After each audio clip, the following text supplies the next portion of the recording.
Muito bem, nossa primeira aula de treinamento de força para crianças e adolescentes. Hoje, nessa primeira aula, uma aula mais introdutória, respondendo algumas perguntas como importantes, né? Como pode, para que, como. A gente pode incluir aqui também um deve, né? São coisas que nesse primeiro encontro a gente vamos destacar aqui. E são perguntas habituais, né? Não estão aqui à toa. Então vamos a essa primeira. Crianças e adolescentes podem fazer treinamento de força? É uma pergunta que muitos amigos, pais preocupados fazem. Não há nenhum problema, pode-se fazer treinamento de força. Há uma questão, entretanto, que é não só uma questão, mas há algumas questões que se relacionam ao modelo, né? Se vai ser estruturado, se vai ser um modelo incidental, ou seja, um modelo que a gente vai incluir componentes do treinamento de força de forma que a pessoa sequer perceba, né? Que a gente chama de incidental. Então, essa é uma coisa que a gente tem que refletir. A gente pode até perguntar aqui, que é uma pergunta importante também, se deve, né? A criança deve fazer treinamento de força? Por exemplo, e aí eu estou falando em relação ao treinamento estruturado, ou seja, precisa fazer um treinamento de força estruturado para isso? Depende porque, se é uma criança que já faz muitas atividades motoras, o treinamento de força, mesmo sem perceber, já está envolvido. Por exemplo, todo tipo de atividade motora tem algum componente relacionado à força. Natação é um treinamento de força. A caminhada, a corrida, essas coisas, vários esportes, tudo isso tem componente de força associado. Por exemplo, se qualquer pessoa ficar acamada por semanas, o que você vai perceber, por exemplo, nos segmentos inferiores, é uma perda de massa muscular e força muito grande. A gente só consegue manter a força que a gente tem, a massa muscular que a gente tem, porque no dia a dia nós fazemos treinamento de força sem perceber, já que para deslocar o nosso peso, eu estou fazendo treinamento de força. Então, a ideia esse deve, a gente precisa ter esse cuidado, porque se você coloca além daquilo que a pessoa já está fazendo e está fazendo muito, a coisa começa a ficar perigosa. Mas a ideia do treinamento de força ou de componente relacionado à força, inclusos nas outras atividades, sim, claro, pode. Na verdade, pode ser tanto o incidental ou estruturado, aí é a questão de pensar de modelo e tem que ser pensado com a criança. Vou dar um outro exemplo, o tênis. O tênis, várias modalidades, elas são desequilibradas do ponto de vista da força. Então, o tênis você vai fazer sempre gestos que valorizam demais uma musculatura e quase praticamente nada, ou muito pouco outras. Então, você pode incorporar o treinamento de força exatamente de forma inteligente para criar o equilíbrio e produzir uma capacidade de praticar esse desporto com menor chance de lesão no presente e no médio e longo prazo. Mas são coisas que eu vou falar mais adiante. Então é isso que eu falo. Então é preciso, claro, respeitar o princípio da individualidade. Muitos esportes oferecem muito mais risco do que um treinamento de força estruturado. Eu, particularmente, já antecipo. Eu gosto da ideia do treinamento de força para criança de forma incidental. Dentro de outras estratégias, eu incluí o treinamento de força. O treinamento de força para criança, só um treinamento de força estruturado só para isso, eu gosto menos, mas não é proibido, é possível. Aí vai depender se a criança gosta, vai depender de outras situações.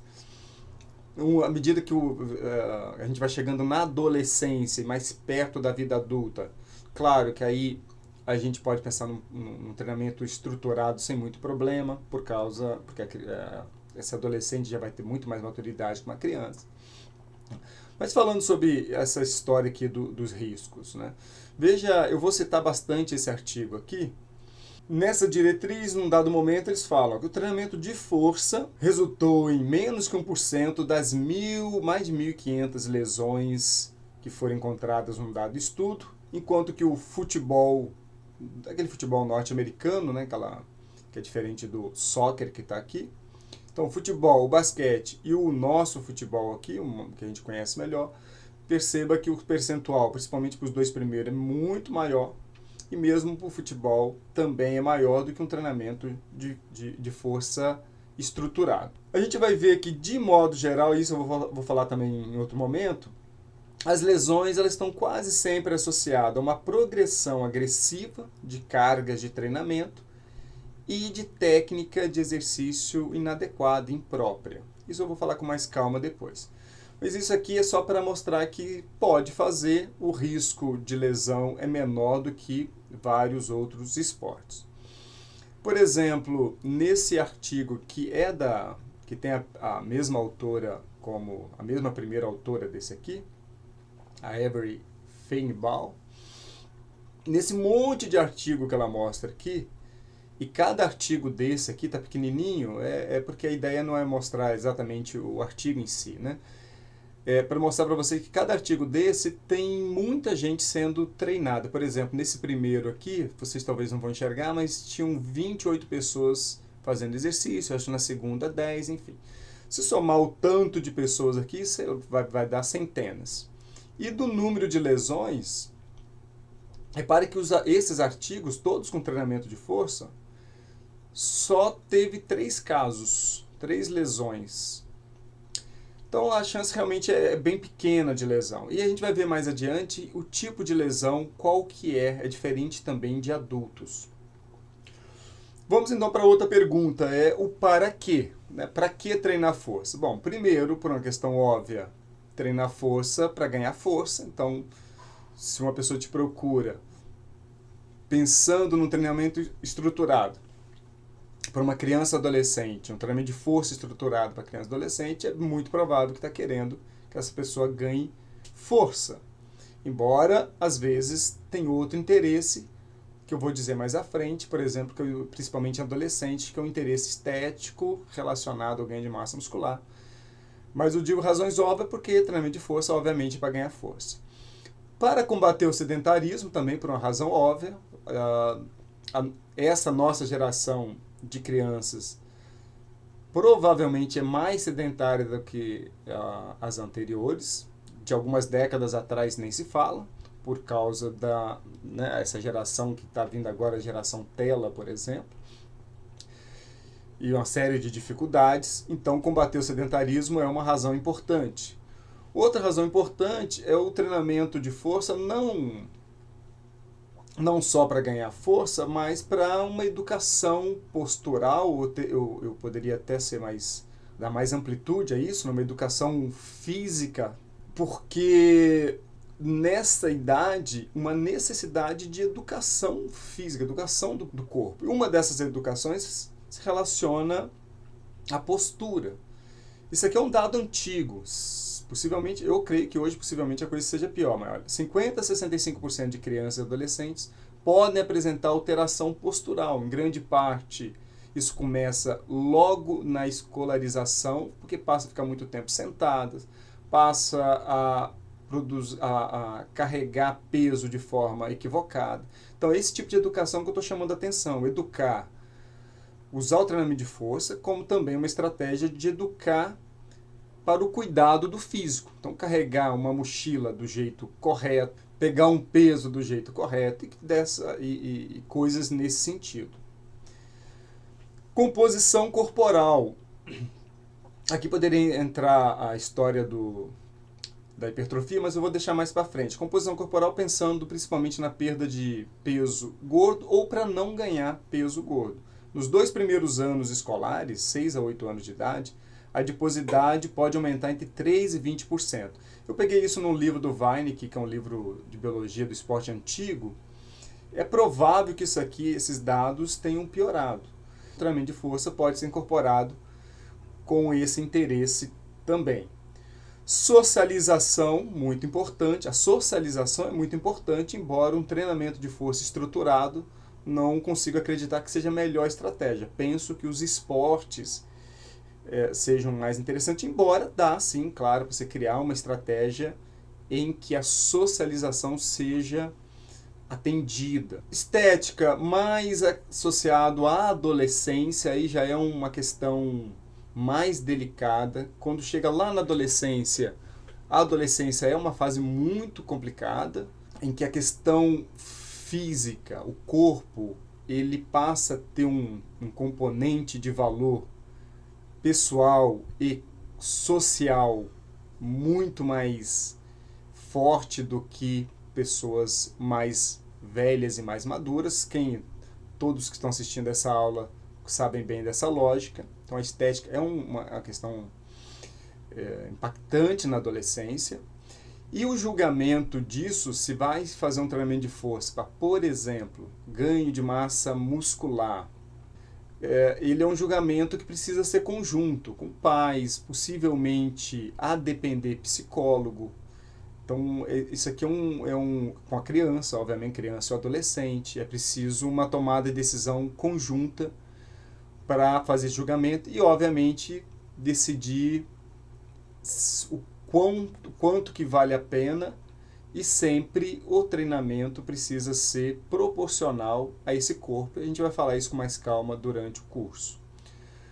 Competição, a depender da necessidade. Para competição, bom, aí há dois tipos de competições relacionadas aqui. Uma competição específica, que seria de levantamento de peso específico para o levantamento de peso. Eu, particularmente, não gosto dessa ideia, mas possível é. Ou o treinamento de força como uma estratégia de promover ganho de estrutural, de força, de resistência de tecido motor passivo, de equilíbrio muscular, equilíbrio de força, em virtude de outras competições esportivas. Dei o exemplo do tênis antes. O tênis é uma atividade, vários esportes são, mas o tênis eu sei bem porque eu pratiquei por um tempo. Ele é muito desequilibrado. Primeiro que você basicamente vai bater na bola com um dos seus braços.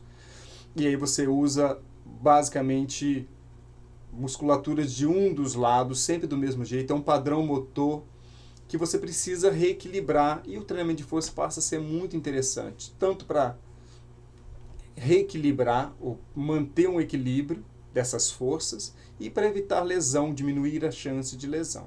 A Organização Mundial de Saúde agora em 2020, no finalzinho de 2020, fez um guia, uma diretriz, e nessa diretriz algumas coisas que eu vou falar também com mais calma adiante, mas só para chamar a atenção. Primeiro, aqui eles colocam quais são os benefícios esperados do treinamento físico, não só força. Então, fitness físico, cardiorrespiratório, fitness muscular.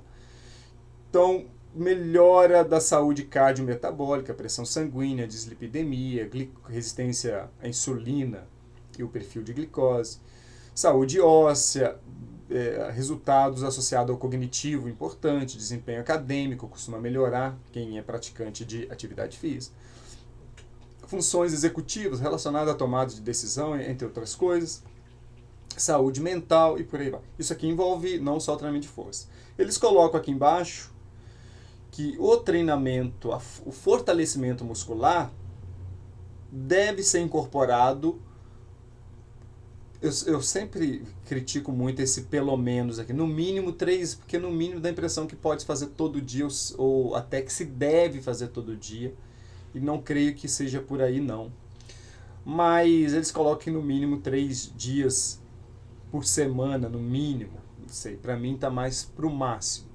E eles ficam na ideia de 5 a 17 anos. Obviamente que criança, desde do nascimento, aí tem classificações a depender da classificação, e adolescência também varia um pouco, né, até onde vai, às vezes 18, às vezes 21, hoje eu acho que deve estar mais perto do 18, mas a OMS basicamente se preocupa com essa idade aqui de 5 a 17, porque antes de 5 de fato não faz muito sentido a gente pensar em treinamento estruturado, e sim em atividade física, né? E criança é sempre motivada para ação muscular.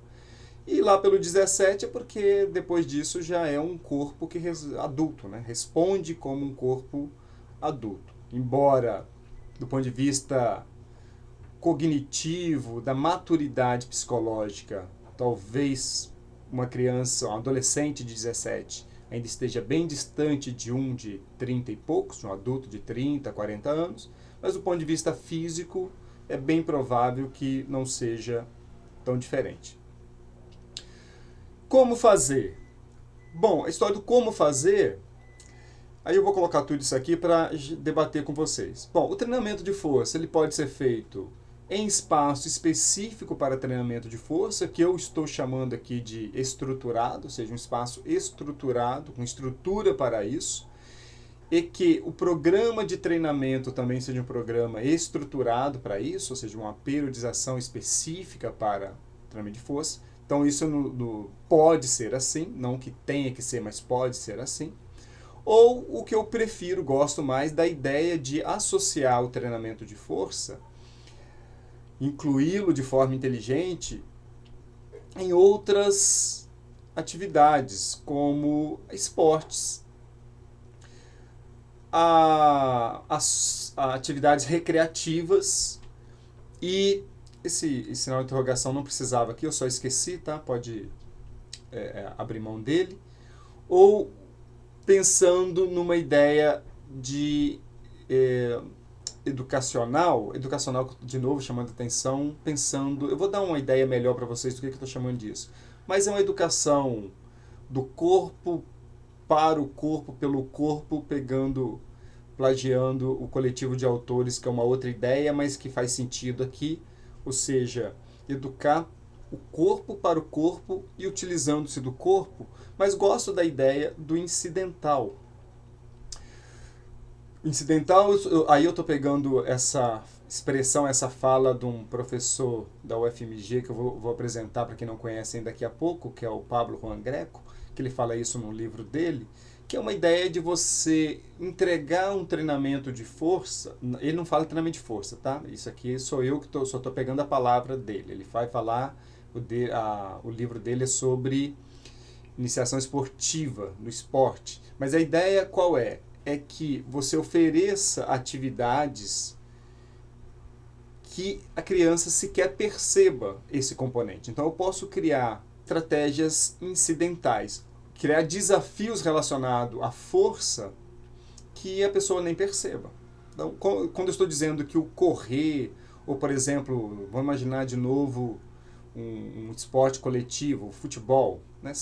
Dar saltos, por exemplo, tem a ver com treinamento de força por causa da pliometria, corridas rápidas, ou o próprio treinamento com peso corporal para fortalecer, fazer vários exercícios com peso corporal para fortalecer, mas a criança está ligada na ideia do futebol, por exemplo, a criança ou adolescente, ela sequer está percebendo aquilo. Claro que pode ser incidental, mas também pode ser associar isso e explicar as razões, não tem problema nenhum, acho até bom. Isso vai depender um pouco da maturidade, né?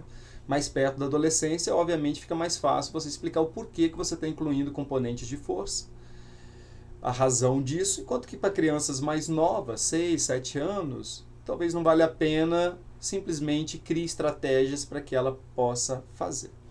Então eu gosto mais dessa ideia. Se for fazer um espaço estruturado, eu particularmente penso e gostaria, e pensando principalmente nas minhas filhas fazendo, eu só colocaria no espaço, se esse espaço, para além do treinamento de força, tivesse outros componentes que eu vou dizer adiante. Por exemplo, tem uma coisa, eu não sei que pé que está isso hoje, mas um tempo atrás eu dei uma lida sobre este assunto aqui, que é uma ideia que rodou o mundo e deve estar rodando ainda. Esse artigo nem é tão antigo e certamente tem mais novos, esse artigo é 2017, que é uma coisa chamada Physical Literacy. Perdoa o inglês porque não é a minha língua nativa.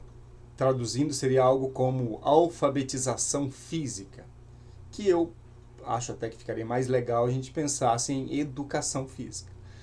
E a ideia de educação do corpo. Mas a ideia da alfabetização física tem mais a ver com... não é só o físico, né? Se vocês lerem sobre isso, vocês vão perceber que vai além. Mas focando na ideia do físico, o que essa proposta que roda, que em algumas partes do mundo eu sei que incorporaram isso nas escolas, né? essa ideia dessa alfabetização física, mas é uma ideia de desenvolvimento de habilidades motoras fundamentais e relacionais. Então, habilidades motoras e relacionais fundamentais. Então, vai além do motoras, envolve o relacional, a partir do uso das estratégias físicas. Do ponto de vista físico, qual é a abordagem? Tudo isso aqui. Ó. Então, a ideia é desenvolver habilidades,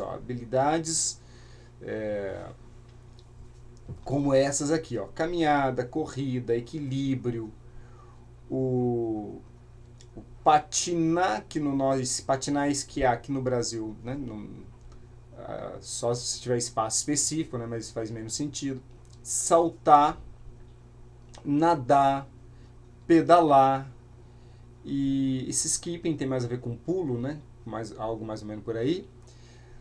Habilidades de lançamento, chute, né, de arremesso, né? E por aí vai, né? Lançamento, arremesso, chute. E de receber, né? De pegar, catch, né? Pegar, ou de rebater, nesse trapping seria algo parecido com beisebol, né? De rebater, o raquete também é interessante.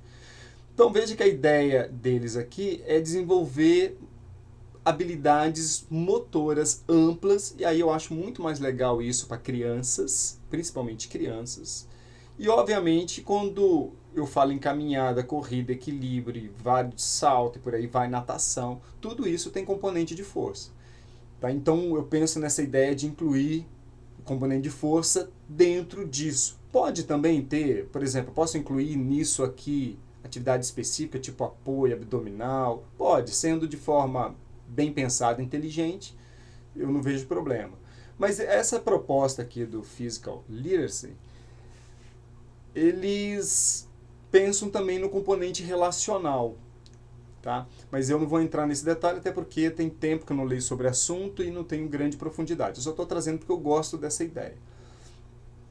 O Pablo Juan Greco, e aí eu estou trazendo, ele não fala sobre treinamento de força, não é isso, mas porque vale muito a pena citar para vocês o seguinte, ele fez uma proposta, já são livros bastante antigos.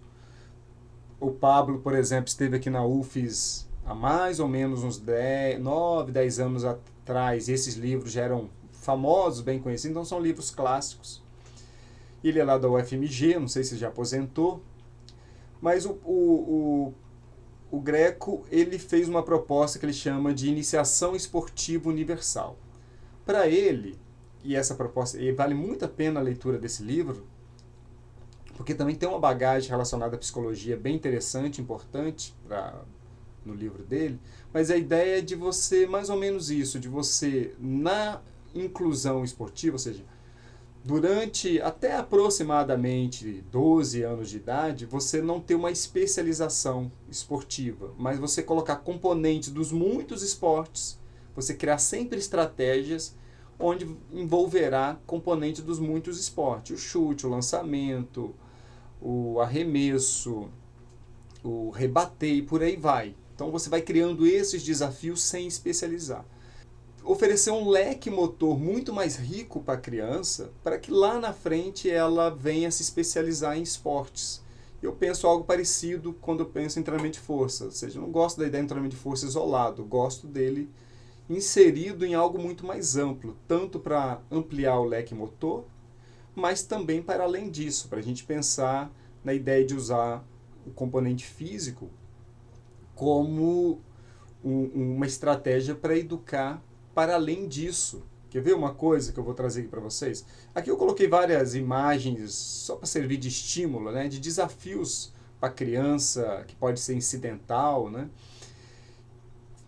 depois vocês podem olhar com calma, claro, tem muito mais, né? Mas eu colocando alguns desafios. Mas eu gosto bem disso aqui que eu peguei, não lembro exatamente aonde, mas essa junção aqui que eu acho bem interessante. De você trabalhar as capacidades físicas, flexibilidade, resistência, aqui ele está colocando essas coisas, mas a gente pode ampliar, né? O aeróbio, força, as capacidades físicas, e mais ainda, né? Todo um leque motor, as capacidades esportivas e todo o leque associado aos esportes, mas para além disso, associar com as habilidades emocionais, porque isso o esporte, as atividades esportivas te permitem. Então, você trabalhar habilidades emocionais, tanto aquelas mais relacionadas à própria pessoa, e aquelas também sociais, as chamadas emoções sociais. Então, claro que, ou das duas, uma, você vai ter que ter uma boa formação em psicologia também, ou nós precisaríamos de um espaço em que teria-se psicólogo para colaborar. Mas eu, se fosse, por exemplo, montar um espaço de treinamento de força ou de treinamento para criança, eu pensaria em algo assim, que envolveria tudo isso. Um leque motor grande, onde vai incluir o treinamento de força. E aproveitando-se desse amplo leque motor, explorar o máximo possível, aproveitando disso, ensinar as habilidades, as competências emocionais, porque isso é uma coisa que não se ensina em escola e é muito importante. Muito importante. Então ele está colocando aqui algumas coisas, né, como confiança, sinceridade, empatia, cooperação, responsabilidade, resolução tanto de problemas como de conflito, tomar decisão, são coisas, respeito. Então essas coisas são muito importantes na formação. Então é uma coisa que eu acho muito mais legal. Mas em si, propor um treinamento específico de força, num espaço específico só para força, na ideia do poder, pode. No deve, aí depende. E eu, particularmente como pai, não colocaria minhas filhas num espaço que fosse só de treinamento de força, porque eu gosto muito da ideia da gente explorar o leque motor infantil, que já é grande, estender isso o máximo possível, porque vocês já devem ter percebido que à medida que a gente envelhece, a gente vai perdendo leque motor. A gente vai ficando com movimentos muito simplificados. Tá? Na próxima aula eu falarei de aspectos maturacionais importantes para a tomada de decisão. Então essa primeira aula é uma introdução para a gente pensar essa ideia do porquê, se deve, como. Tá? Então, enfim, não tem uma resposta só, e eu trouxe aqui uma reflexão onde eu tenho um pouco de bagagem de literatura, mas também trouxe também minha opinião como profissional de educação física e como pai. Tá? Então, aqui deixando o nosso livro, que está lá no site, gratuito para fazer download. O nosso blog, que tem sempre postagens legais. Se quiser me seguir lá no Instagram, será bem-vindo e bem-vinda. As últimas postagens foram essas, que ficaram bem interessantes. Então é isso, até a próxima aula.